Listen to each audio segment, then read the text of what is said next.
Ryan Reynolds came up with the Hugh Jackman divorce joke.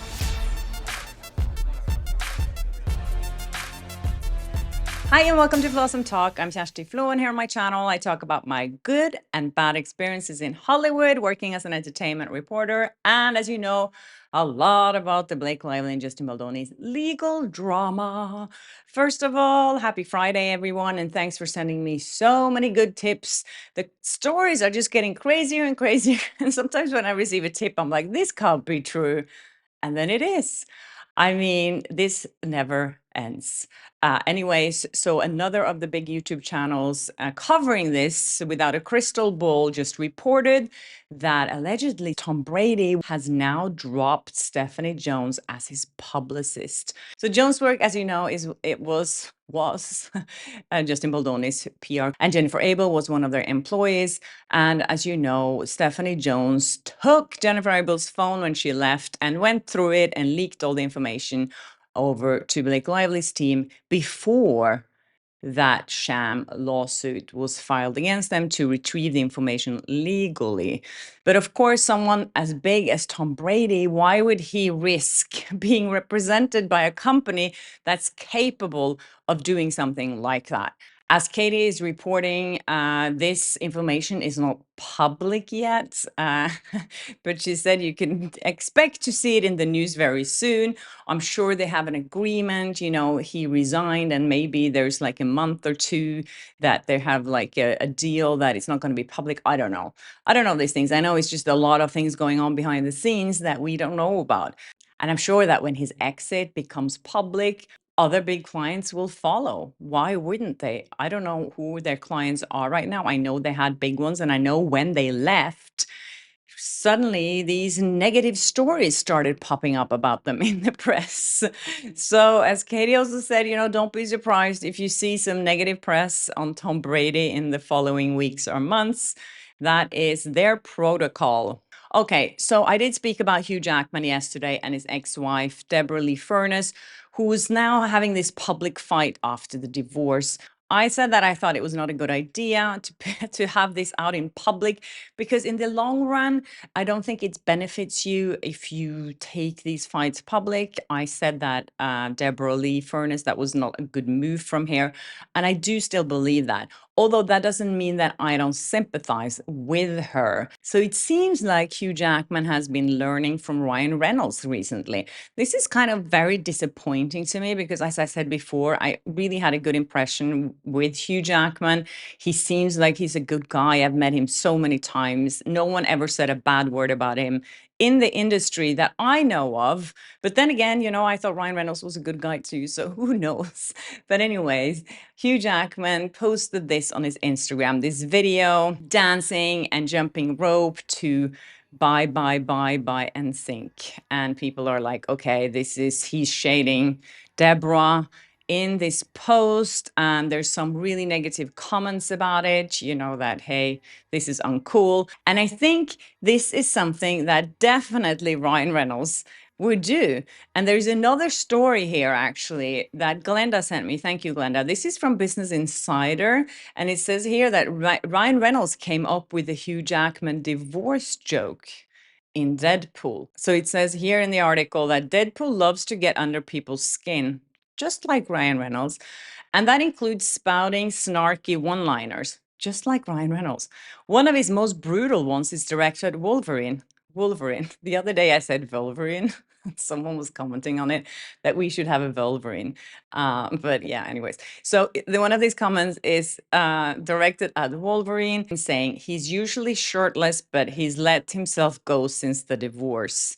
It's a cheeky reference to Hugh Jackman's separation from his wife of 27 years, Deborah Lee Furness. That makes me suspicious of what Hugh Jackman is now doing on Instagram, if he's actually taking digs at his ex-wife. I think that's really inconsiderate, and I think that's really out of his style. And if that is true, I'm really disappointed in him. And I understand that Deborah wants this information to be public, but I think it's been public for a while now that there were cheating rumors around Hugh Jackman. And today there is a story in the Daily Mail saying that Deborah-Lee Furness is being offered huge sums to spill Hollywood's open secret about Hugh Jackman. Yeah. I mean, I've heard these rumors for so many years too. I met people who had direct contact with him about these things. So, yeah, but that doesn't add up to this whole drama with these women if he is, not straight, which have been a rumor for a long time. So one of you guys commented on that video about Deborah Lee Furness saying that here in Australia, we love Deborah Lee Furness. She sacrificed her incredibly promising career for her younger husband, both agreeing his prospects were heading for the stars. Hugh Jackman got as far as he did because of her, and one way or another, believe me, she deserves respect. Yeah, all I knew about Deborah was that she was Hugh Jackman's wife. So I didn't know that she was a big star in Australia. I knew that she had a career before meeting him. But, that makes sense. And of course, she feels betrayed. And as some people are pointing out that Hugh Jackman is still supporting Ryan Reynolds so publicly, maybe he's not such a good person after all. And there's another story here about how Ryan Reynolds influences the people around him and how they behave on social media and in the press. Thank you, Glenda, again for sending me this. This is about Shawn Levy. As you know, he directed the latest Deadpool movie. He also did the Adam Project with Ryan Reynolds and the other one that I can't remember the name of right now. Anyways, he was a cameo in one of Taylor Swift's videos. So in this article, he's interviewed about his experience, and he said that he was doing some interviews in regards to his cameo in the video, and he asked Ryan Reynolds for his advice on how he should, approach these interviews. He said he had asked Ryan, and he said, "Do I explain how it came to me, this role?" And he's like, "It's cooler if you say less." So I'm going to go with my social media and culture advisor, Ryan Reynolds. He tells me, and I'm going, what he tells me, and I'm going to keep it a little cryptic, a little mysterious. I will just say that day shooting with Taylor was a blast, and if it made me just a little bit of a legend in the eyes of my 4 daughters, I'll have it will have been well worth it. So he's basically saying here that Ryan Reynolds is also giving him advice on how to deal with media and social media.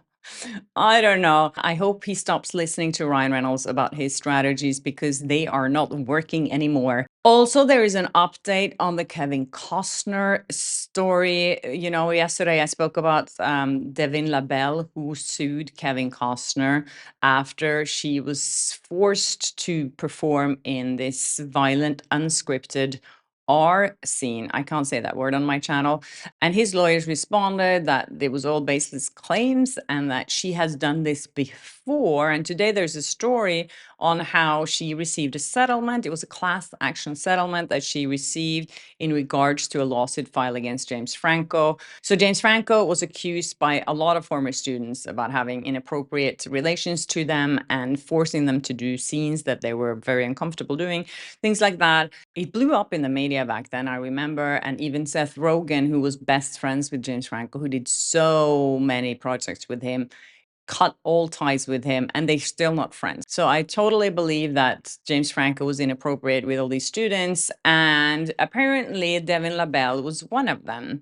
And now Kevin Costner's attorneys are using this against her, saying like, look, there's a pattern here, which is a great strategy always. Yeah, I feel like we need more information here. I'm not going to say that I don't believe her, but I just find it a little weird, some of these things, especially when you hear his side of the story here. When she sent a message to Kevin Costner after the shoot saying, "Thank you for these wonderful weeks. I appreciate you.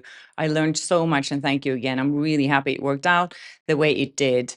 Have a great rest of the shoot, and yes, talk soon." So I feel like when you send something like that, if you are going to sue someone and you feel so uncomfortable, why would you send that message? It also says here that Kevin Costner's attorneys claimed the scene was explained to LaBelle beforehand, and after a rehearsal, she gave a thumbs up to her stunt coordinator, indicating her willingness to film the scene if needed. It also claims that LaBelle performed in a scripted R scene the previous day, which was handled professionally. In that scene, there were rehearsals, and intimacy coordinator was present, and the set was closed.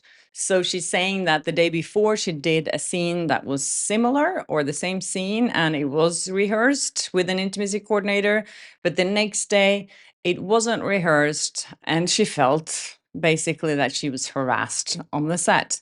The same evening as they had shot that scene, it says here that La Bella had dinner with the stunt coordinator and was in good spirits and made no complaints then. Yeah, it doesn't make much sense to me, her inconsistency here of saying that everything is amazing and thanking people, and then you just had this awful experience. We're going to have to wait for more evidence to see if what actually happened here.